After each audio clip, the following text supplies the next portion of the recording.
Good morning, everyone. Morning. Can we all say Happy Father's Day? Happy Father's Day. Happy Father's Day. Or did you forget? Today we will look at Titus chapter 2, verses 1 through 5. In this passage, Paul moves from talking about false teachers to talking about faithful believers. He shifts from what Christians must avoid to how Christians ought to live. The key phrase is found in verse 1. Paul says this: "You, however, must teach what is appropriate to sound doctrine." The expression sound doctrine means healthy teaching. Just as a healthy body functions properly, healthy doctrine produces healthy spiritual lives. One of the great dangers in Christianity is separating doctrine from daily life. And some people think doctrine is merely theology for pastors and seminary professors. Others think that behavior matters, but doctrine does not. And Paul rejects both errors. For Paul, doctrine and life always go together. What we believe determines how we live. And sound doctrine produces sound living. A church can have correct theology written in its statement of faith, yet fail to display Christ-like character. On the other hand, people may claim to be loving and spiritual while rejecting biblical truth. Both situations are unhealthy. The gospel is not merely something we believe, it is something we live. Today we will see three truths from this passage. Please look at your outline. Number one, sound doctrine transforms older men. Paul says in verse 2, "Teach the older men to be temperate, worthy of respect, self-controlled, and sound in faith, in love, and in endurance." In the culture of Crete, people were known for dishonesty, laziness, and self-indulgence. Paul quoted one of their own poets in Titus chapter 1, verse 12. He says this: "Cretans are always liars, evil brutes, and lazy gluttons." Christian men were not to follow the culture around them. They were to reflect Jesus Christ. And Paul lists 6 characteristics in today's passage.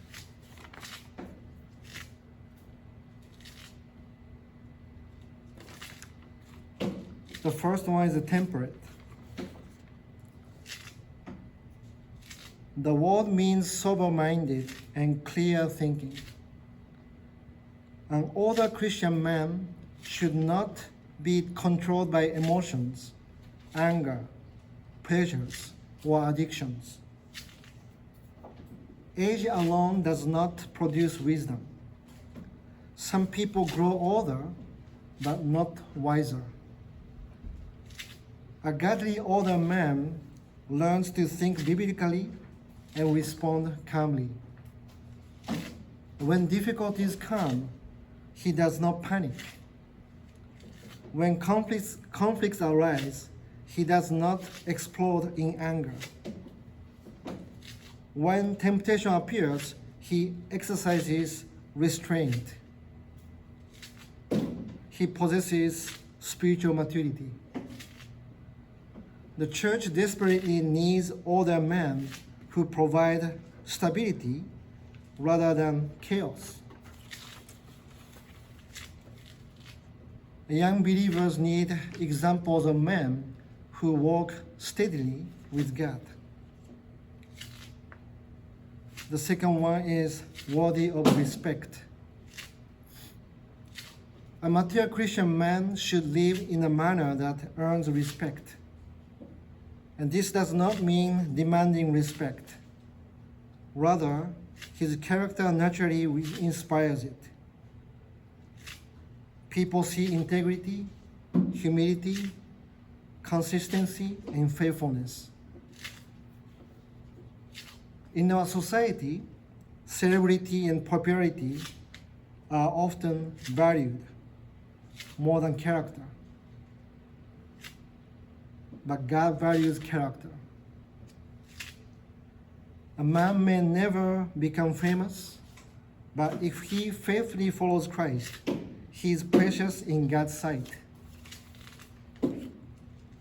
The third one is self-control.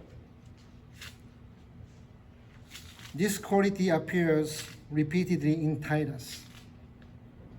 Self-control is evidence of spiritual maturity. It affects our speech, spending, desires, attitudes, and reactions. A man who cannot control himself cannot effectively lead his family or influence others spiritually. The Holy Spirit produces self-control in believers. The fourth one is sound in faith. Older men must possess healthy faith. This means more than merely agreeing with doctrine. It means trusting God consistently. Their faith should become stronger with age. After decades of walking with Christ, they should know from experience that God is faithful. Young believers need to hear testimonies from older believers who have seen God's faithfulness through trials. The fifth one is sound in love. The word used here is agape love. This is sacrificial love. It seeks the good of others. The world teaches self-centeredness, but the gospel teaches self-giving love. An older Christian man should increasingly resemble Christ, who gave himself for others. The sixth one is sound in endurance. Life includes suffering. Following Christ includes challenges. Endurance means remaining faithful despite hardship. The Christian life is not a sprint, but a marathon. Many people begin well, but fail to finish well. Paul calls older men to persevere faithfully until the end. Think of a large tree that has survived many storms. Its roots are deep. Its trunk is strong. Others find shelter under its branches. And that is what mature Christian men should become in the church. They should be able to lead, guide, and protect younger believers. Point number 2. Sound doctrine transforms older women. Paul continues in verse 3. Likewise, teach the older women to be reverent in the way they live, not to be slanderers or addicted to much wine, but to teach what is good. Notice the word likewise. Men and women have different roles, but both are called to holiness. Paul highlights 4 characteristics. Number one is, the first one is reverent in behavior. All the women are to live in a manner fitting those who belong to God. Their daily lives should reflect worship. Christianity is not confined to Sunday mornings. It influences attitudes, speech, relationships, priorities throughout the week. A reverent woman understands that every part of life belongs to Christ. The second one is not slanderers. Paul specifically warns against gossip and slander. Words have tremendous power. A careless tongue can damage reputations, divide families, and wound churches. Proverbs repeatedly warns about destructive speech. And James compares a tongue to a small spark that can start a great fire. And all the women are called to use their words to build up rather than tear down. So before speaking, we should ask, is it true? Is it necessary? Is it loving? Will it glorify God? Many church conflicts could be prevented if believers follow these questions. The third one is not addicted to much wine. Paul is addressing that issue of control. The question is, who is controlling our lives? Believers are called to be filled with the Holy Spirit, not mastered by anything else, whether alcohol, entertainment, social network, money, or another habit. Christians must not become slaves to anything except Jesus Christ. The fourth one is teachers of what is good. This is a beautiful ministry. Older women are called to teach and mentor younger women. Notice that Paul highly values the wisdom and experience of older women.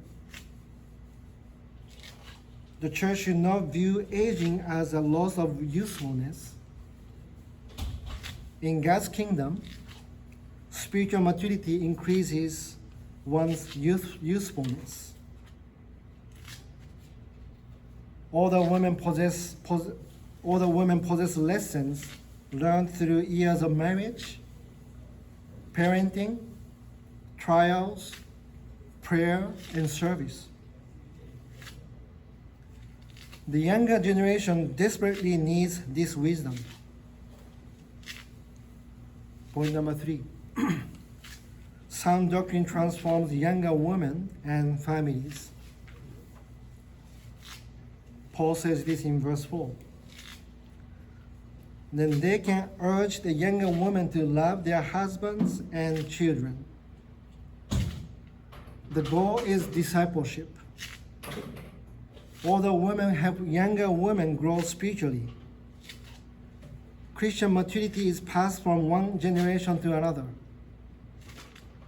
This principle applies to everyone in the church. We all need mentors. We all need people we can learn from. So Paul says, love their husbands.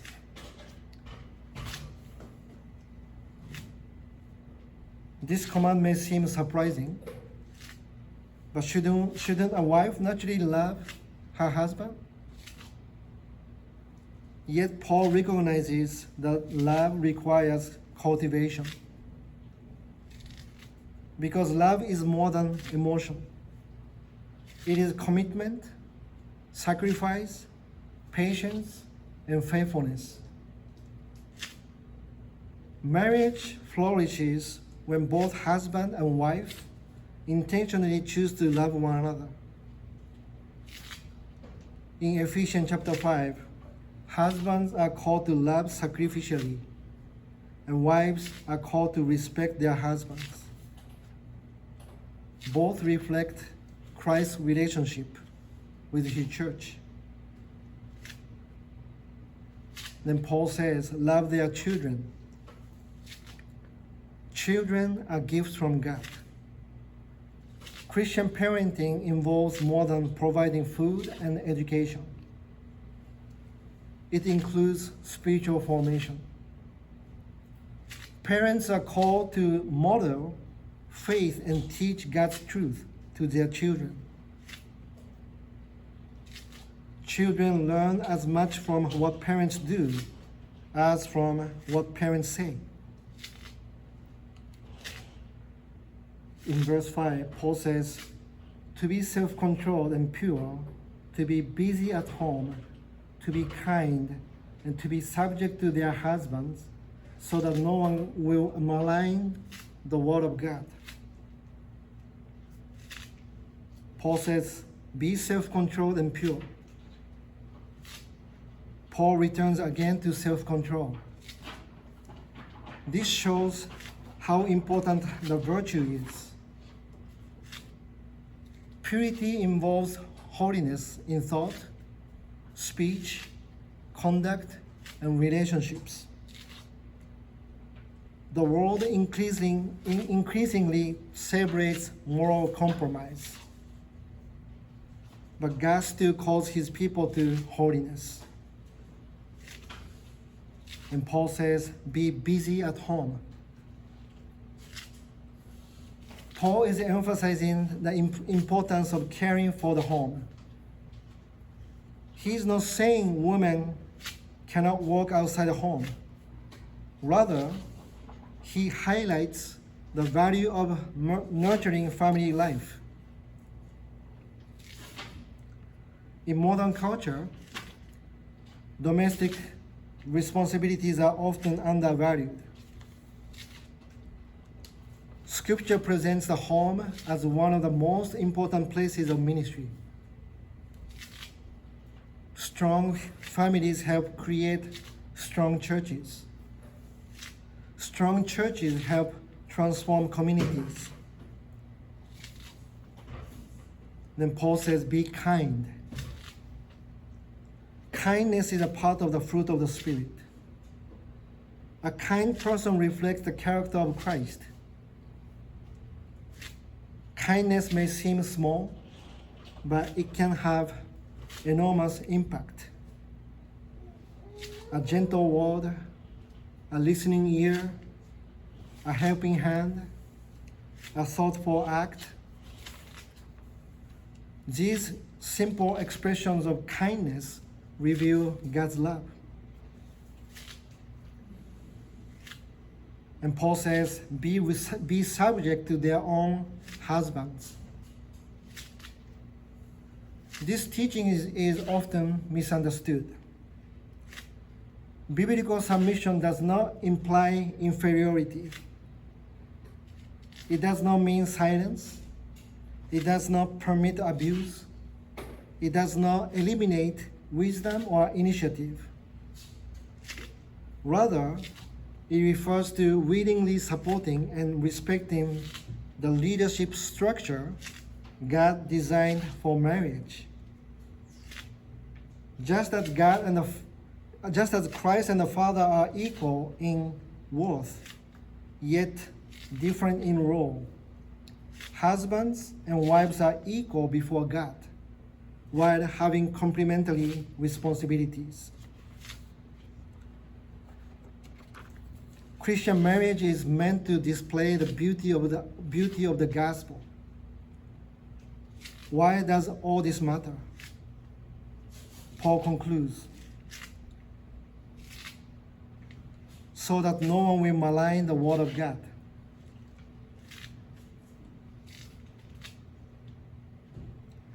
This is the purpose. Our lives either adorn the gospel or discredit it. People watch Christians. They observe our marriages. They observe our speech. They observe our relationships. They observe our reactions during hardship. When our lives contradict our message, people criticize the gospel.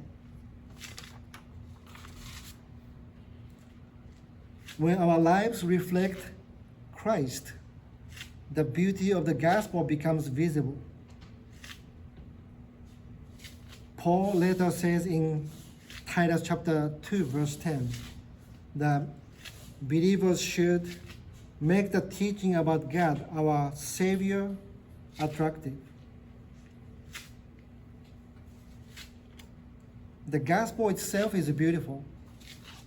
Our lives should display that beauty.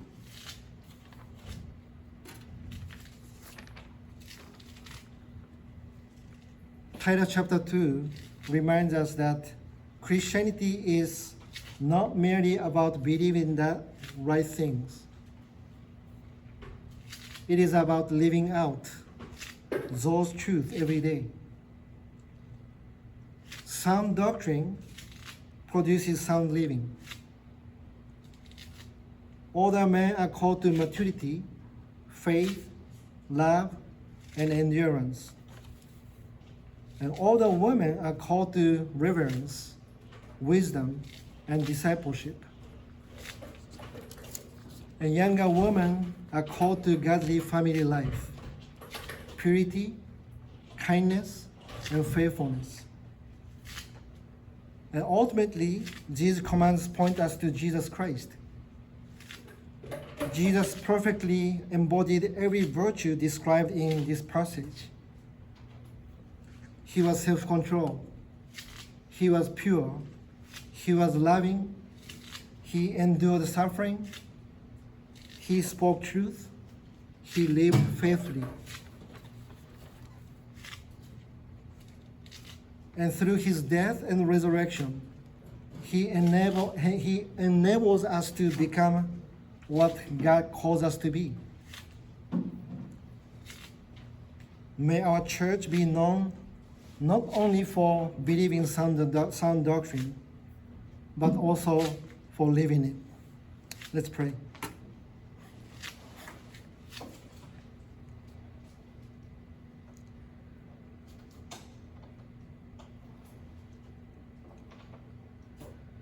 Father God, thank you for your word.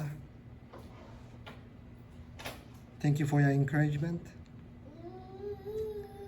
We ask you that you'd help us not only to hear sound doctrine, but also live according to it.